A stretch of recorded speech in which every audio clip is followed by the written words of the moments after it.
Let's talk about how to master player progression in college football 25. Let's call it what it is. A lot of player progression in this game is random. Let's call it what it is, man. It is super random how much a player goes up. If you advance to the off-season training and then you go back in that same file and you advance to off-season training again, you'll get two different results. Each player will upgrade differently, so it truly is random. But let's talk through how you can at least maximize and pretty much master this whole off-season training. If y'all enjoy the content or new here, make sure to like, comment, subscribe, go over my Twitch, subscribe to that, and we're going crazy. First thing you should do to maximize player development and also just getting the most out of all your players is you want a red shirt, man.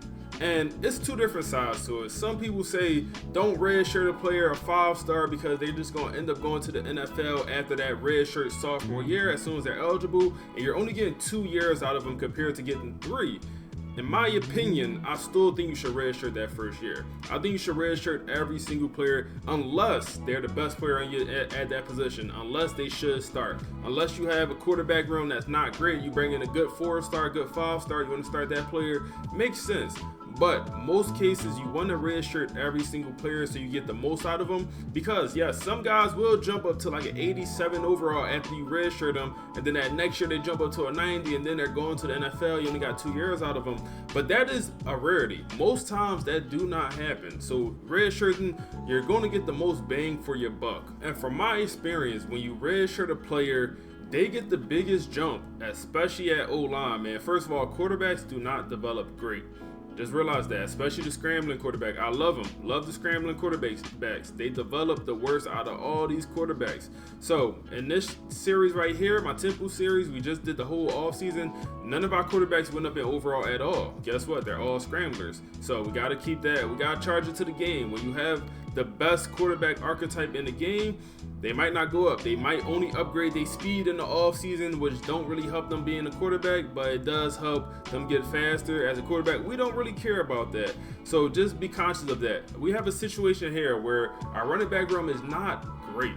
We have Spence here, who is our starting guy, but he is maxed out, so I don't want to start him. Like, there's no point for me to start a guy that is at least reached his full potential, and it is Spence right here. So we have a bunch of other freshman running backs. We had 2 guys go to the NFL, 1 player left early, so it left our running back room like this. We should have had a senior that would have been like a 93 overall, but he went on to the league. So now we have a running back room like this. Dom, who do we start? And I would say we start Dom. A lot of guys here, but we're obviously going to rock out with one of these freshmen. Spence will be somewhere on the bench. So in this situation, obviously you can't do too much redshirt. I'll probably redshirt the last 2 guys, and we'll rock out with this top 4 as our running back room. Something in that ballpark.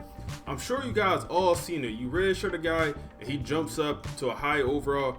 Perfect example here. Kevin, our 3rd-string middle linebacker, we redshirted him his first year. His second year, he jumps up to an 89 with the boost, 87 after the boost. Perfect example. And it's not always the case. You don't have to redshirt them, but from my experience, that redshirting year, they usually get the most progression from year 1 to year 2. And yes, if they have elite development, if you play with them, put up phenomenal stats, but especially if you're a good program, you might not put up them crazy stats you think you're going to, because he's probably not going to be the best at that position. So if you want to force feed a guy, all right, I totally get that. But like I said, in most situations, I do believe you want to redshirt every single player possible to get the most out of them. You have to note every archetype develops differently. So if you get a 90 overall quarterback, you see here, first of all, no great quarterbacks in the league right now. When I say great, we don't have 190 overall. I'm looking at the overall in the top right corner. We only have 89s and below. And even scrolling through here, all of the top quarterbacks are either improvisers or field generals. So realize when you bring in scrambler, just know he's not going to progress as well as these improvisers or field generals. Will they be like faster, better? Like, I think so, yes. Like, I prefer to have a scrambling quarterback as my starting QB, but I also have to realize their overall just does not get nearly as high as a field general or improviser. And you got to know these at every single position, man. Realize what you're doing, what you're getting yourself into when you draft or when you scout and recruit some of these certain prospects. I dropped the whole series on this exact topic, so feel free to check it out. So next thing you really want to focus on when it comes to your coach, man, and read at the bottom of the screen, the middle. I feel like we don't pay any attention to this. The impact of coach abilities increase if owned by more than one coach. So if you have motivator here and you have this tier 3 ability for all of your coordinators and your head coach, you're pretty much getting the most when it comes to this tier 3 off-season training boost. You're getting the most, and yet it's still random. Please realize that it's still random. It's just helping the boost. And you see here, for our quarterback, we have the all-season training boost. I told y'all, none of our quarterbacks went up in overall at all. None of them, which is crazy. We have it for our head coach. Come over here to offensive coordinator. Guess what? We have it for our offensive coordinator. And guess what? We also have it for our defensive coordinator. Have this motivator damn near maxed out, man. And we did not get any boost for our quarterback still. It happens. It happens. Like I said, it's super random. All you can do is just the most that you possibly could control. And this is what we explained in this video. And then also, if you're able to get a coach with talent developer, useful, extremely useful, I would even say. Tier 3, lower rated running backs progress faster. That's perfect. We just showed you guys our running back room. They're young. They're good. They could be good, or I think they will be elite 2 to 3 years from now, but they're very young. Lower rated running backs progress faster. My only issue with that, what is lower rated? Like, is it 60 or is it 70? Consider lower rated. Big difference. And then also this tier 4 boost is pretty useful, where starting running backs will progress game XP fast as well. That's useful if we had it. And having this for the O-line is also very useful. Glad we have a coordinator with this ability as well. And then the same coordinator also have the master motivator. Once again, I love this. I love this. I don't love the tier 4 boost, but the tier 3 where increase to all XP gains for quarterbacks, very useful. Very useful. Having this at every position is extremely useful to have. So I like to get like an offense or defensive coordinator that have this ability. And I like to do something totally different with my head coach, or you want to do your head coach and whatever. Make it work. You want to have some of these abilities at some point in your team. And then this tier 1 boost for the motivator, where you'll get a bonus XP for quarterbacks when you get a quarterback draft in the top 3 rounds. Honestly, I think it's BS, man. I don't see much success with it. Personally, I never noticed the difference. I don't know if the bonus XP is during training results or if it's during the season. I don't fully know. I always assumed I got the bonus XP like when we got the training results, or on off-season training boost, whatever you want to call it. I assume that's when we got that little boost for this ability.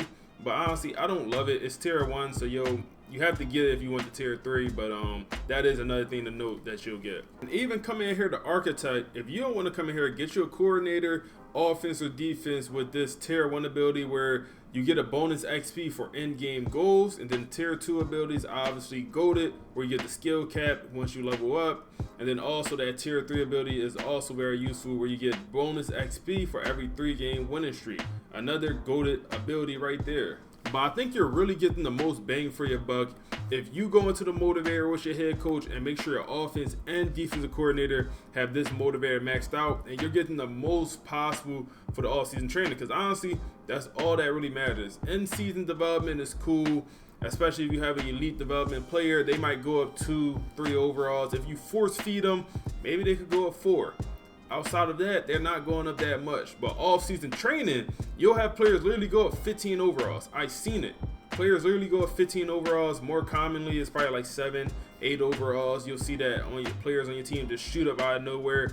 That happens during off-season training. So I would prioritize this motivator tier 3 for every single position. And I'll prioritize that over everything else. Talent developer, because talent developer is helping that in-season progression, which is cool. But like I said, the off-season training boost is really going to be your biggest boost and your most bang for your buck. So like I said, I'm going to say again, prioritize this motivator tier 3 for all of your coordinators and your head coach. Next, let's look at the XP sliders, man. I feel like we act like this is not in the game. I never see anyone talking about it. Everyone drops slider sets, but they don't drop any XP sliders, so we act like this is not a thing. And let's be happy it's in the game. Do I touch it? No, not yet. And maybe I should experiment with it and see how crazy it could get. I think you could up this all the way to like 400, 300. You could up it to 300. I'm interested. I up all of these and we progress. I just want to see what happens. I want to see how crazy some of these players will progress, but it might be useful for like safeties. Safeties is a position that don't progress all that well. Same thing with cornerbacks. They don't always progress that well. I would even say quarterbacks. We looked at our quarterbacks. The highest overall quarterback in our entire league in this dynasty is 89 overall. You look at some other positions, we got 95 plus. So you might want to up it for the quarterbacks, maybe even the kickers, punters, wherever you just. I feel like this is definitely could be useful. D tackle is another position that's on the lower side when you look at other comparable positions. D tackle is kind of lower. They usually don't get that high in overall.